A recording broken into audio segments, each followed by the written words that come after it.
kubera umuco nagiye gutanga mu biro by'umukuru w'igihugu afitanya amatate nabo basanzwe bakorana mu butare yagiye kwa ntoteze n'ubu mpagaze ngaha ntumye nyakubaho umuvugizi w'umukuru w'igihugu anshikirire SEBARUNDI anshungire umutekano kuko n'ubu ndi kuvugira ngaha hari igihe mfatwa nkarara mu gasho ubona ukomeze nukuri ndasabye umutekano mu gihugu kuko hari benshi n'ubu ariko barahunga kubera we.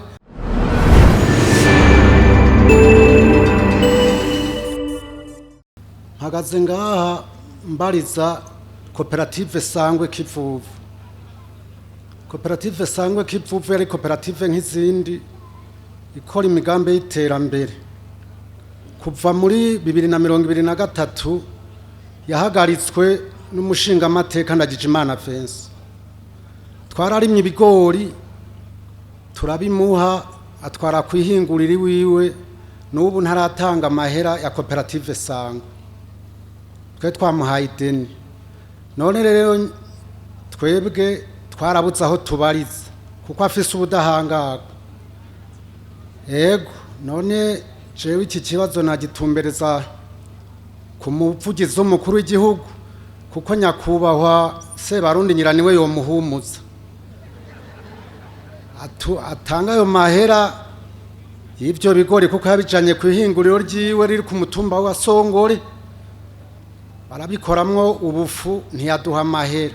None kugeza ubu imyaka 3 iraheze ayandi makoperative Sangwe yo mw'intara ariko arakora ariko wewe tumwishuje yirabiye hirya.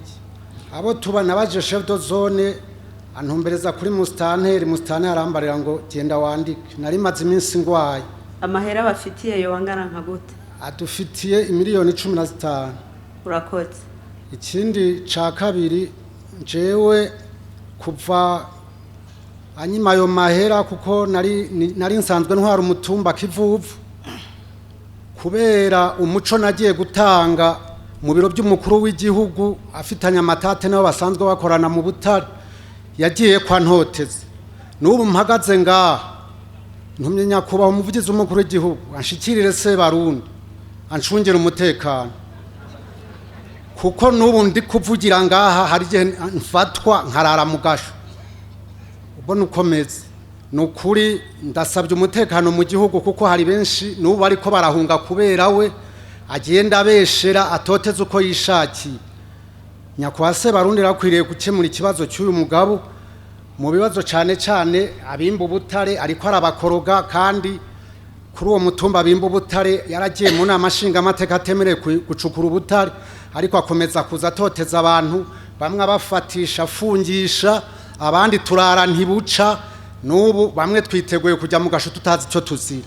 Mpagaze ngaha kubera ikibazo c'umuganje akora muri societe Komebu.